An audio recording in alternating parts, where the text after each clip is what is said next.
Hello. तो कैसे हैं आप सभी। मुझे उम्मीद है कि आप लोग बहुत अच्छे होंगे और अपने परीक्षा की तैयारी में जी जान झोंक रहे होंगे।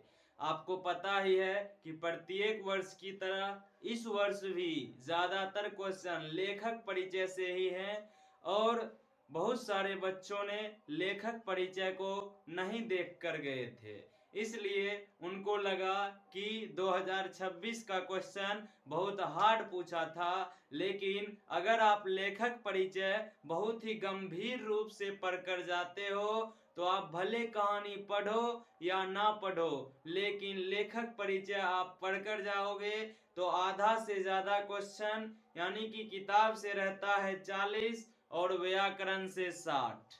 अभी हम किताब के बारे में बातचीत कर रहे हैं तो किताब से 40 है, उसमें से लगभग 18 से 20 क्वेश्चन लेखक परिचय से ही होते हैं।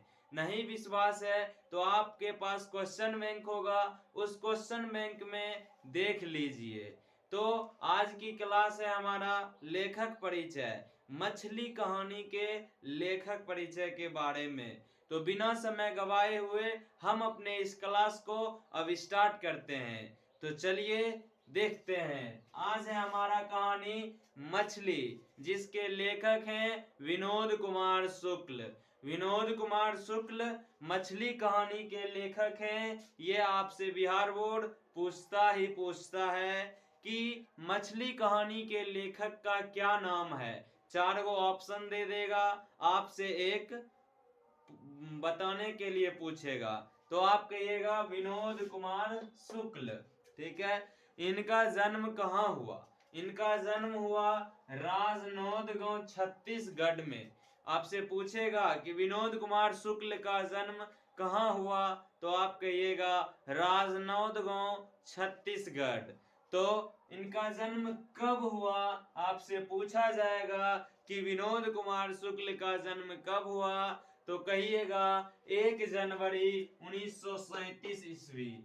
1 जनवरी 1937 ईस्वी। अगर पूछ दिया तो मारने में घबराइएगा नहीं और आराम से टिक करके चले आइएगा।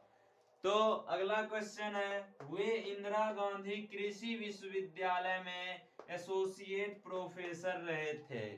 तो आपसे पूछा जाएगा कि निम्नलिखित में से कौन कवि इंदिरा गांधी कृषि विश्वविद्यालय में एसोसिएट प्रोफेसर रहे थे। तो ऑप्शन 1 में दे देगा 4 गो कवियों का नाम दे देगा आपको चारों ऑप्शन में, जिसमें से एक ऑप्शन विनोद कुमार शुक्ल का भी रहेगा। आप मारिएगा विनोद कुमार शुक्ल 100%। अगला क्वेश्चन है, 2 वर्षों तक निराला सृजन पीठ में अतिथि साहित्यकार भी रहे। आपसे पूछेगा कि अतिथि साहित्यकार विनोद कुमार शुक्ल किस पीठ में थे, तो आप कहिएगा निराला सृजन पीठ। सृजन पीठ का मतलब हुआ जैसे अभी पीडब्ल्यू का विद्यापीठ है, पटना में है, भागलपुर में, बहुत सारे जगहों पर पीडब्ल्यू का विद्यापीठ है। ठीक उसी तरह यहाँ पर निराला सृजन पीठ भी है, वहां पर ये अतिथि साहित्यकार के रूप में थे। तो अगला देखते हैं, उनका पहला कविता संग्रह। आपसे पूछेगा कि उनका पहला कविता संग्रह कौन है, क्या है, तो आप कहिएगा लगभग जय हिंद। उनका पहला कविता संग्रह है लगभग जय हिंद, जो 1971 ईस्वी में प्रकाशित हो गया। प्रकाशित होने का मतलब है कि बिकने लगा, मार्केट में आ गया। ये इसका मतलब ही होता है प्रकाशित होना स्टार्ट हो गया। तो आपसे पूछेगा कि लगभग जय हिंद क्या है, तो आप मारिएगा कविता संग्रह, जो कि डायरेक्ट आपको पूछ सकता है। तो अगला क्वेश्चन देखते हैं, प्रस्तुत कहानी संग्रह महाविद्यालय से ली गई है। तो आपसे पूछेगा कि मछली कहानी किससे ली गई है, तो आप कहिएगा महाविद्यालय से। तो अगले स्लाइड में चलते हैं और इनकी प्रमुख रचनाएं देखेंगे। तो ये रहा अगला स्लाइड। इस स्लाइड में हम उनकी रचनाओं के बारे में बहुत ही गहराई से जानने वाले हैं कि उनकी रचनाएं कौन कौन सी है। तो आइए हम उनकी रचनाओं को देखते हैं बहुत ही गहराई से। तो इनकी प्रमुख रचनाएं: कविता संग्रह, इन्होंने कविता संग्रह भी लिखी, कहानी संग्रह भी लिखी, उपन्यास भी लिखा है। तो आइए एक एक करके तीनों का विश्लेषण करते हुए देखते हैं। तो आइए, पहला है कविता संग्रह। कविता संग्रह: वह आदमी नया गरम कोट पहनकर चला गया विचार की तरह। आपसे बिहार बोर्ड पूछेगा कि वह आदमी नया गरम कोट पहनकर चला गया विचार की तरह क्या है, तब आप कहिएगा कि यह कविता संग्रह है। यह क्या है? कविता संग्रह है। एक और कविता संग्रह है अतिरिक्त नहीं, जो बहुत इंपॉर्टेंट है। कविता संग्रह इनकी बहुत सारी है, लेकिन उनमें से कुछ महत्वपूर्ण है जो ज्यादा चांस रहते हैं बिहार बोर्ड के द्वारा पूछने के। बहुत अच्छे अच्छे क्वेश्चनों को बिहार बोर्ड हर एक वर्ष छोड़ देता है और फालतू क्वेश्चनों को सम्मिलित कर लेता है। तो हम बिहार बोर्ड के पैटर्न को समझते हुए सभी क्वेश्चनों का समावेश देखने वाले हैं। तो ये अतिरिक्त नहीं, उनकी प्रमुख रचनाएं हैं। आइए दूसरा, कहानी संग्रह। इनकी कहानी संग्रह मात्र 2 है। कितना?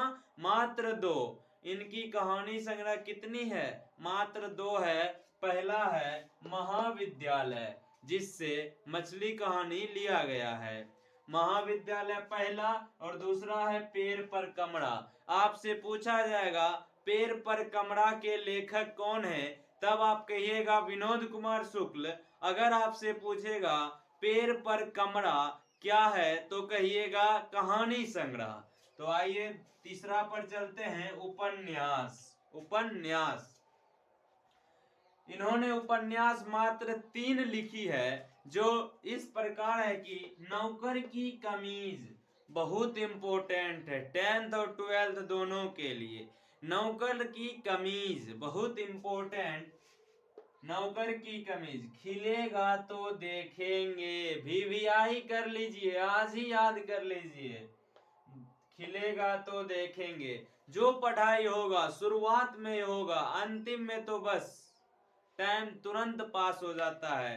तो अभी से ही अपने परीक्षा की तैयारी में लग जाना है, एक एक चीज को कंप्लीट करते हुए आगे की ओर बढ़ते जाना है। तो खिलेगा तो देखेंगे, ये भी बहुत इंपॉर्टेंट है। तीसरा है दीवार में एक खिड़की रहती थी। दीवार में एक खिड़की रहती थी। इनकी जो उपन्यास है वो 3 थे। अगला देखते हैं क्वेश्चन, पेड़ पर कमरा का अनुवाद इतालवी भाषा में हुआ है। इनकी जितनी भी कविताएं हैं, उन सभी कविताओं का अनुवाद जो है वो इतालवी भाषा में हुआ है। तो आपको आसानी से याद हो सकता है इतालवी भाषा। कौन भाषा? इतालवी भाषा। इतालवी भाषा।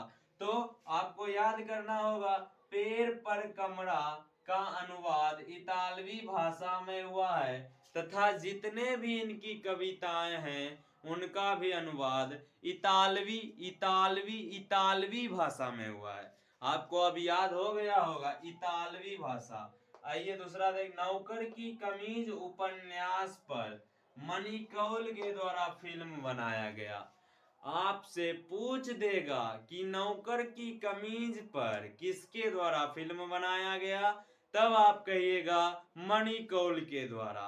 कभी कभी मणिकौल का सही डिक्टेशन भी पूछ देता है कि मणिकौल कैसे लिखाता है।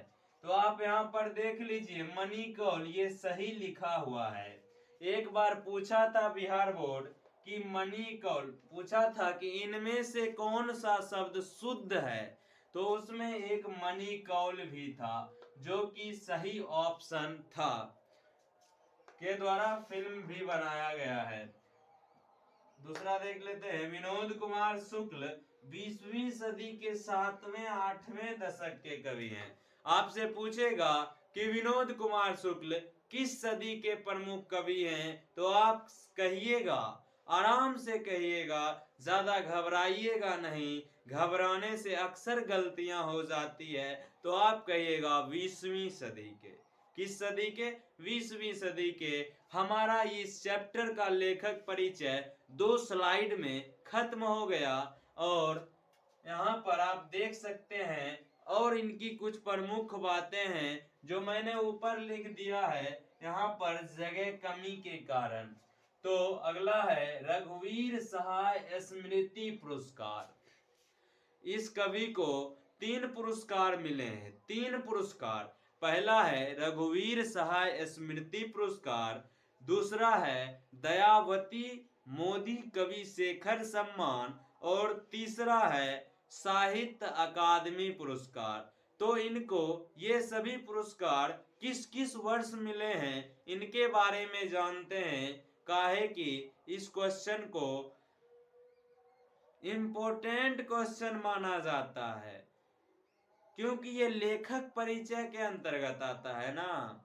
लेखक परिचय से तो प्रश्न उठाएगा ही उठाएगा, ये कंफर्म कर लो। आप ये कंफर्म नहीं कर सकते कि कहानी से पूछेगा, लेकिन आप ये जरूर कंफर्म कर सकते हो कि लेखक परिचय से तो जरूर पूछेगा।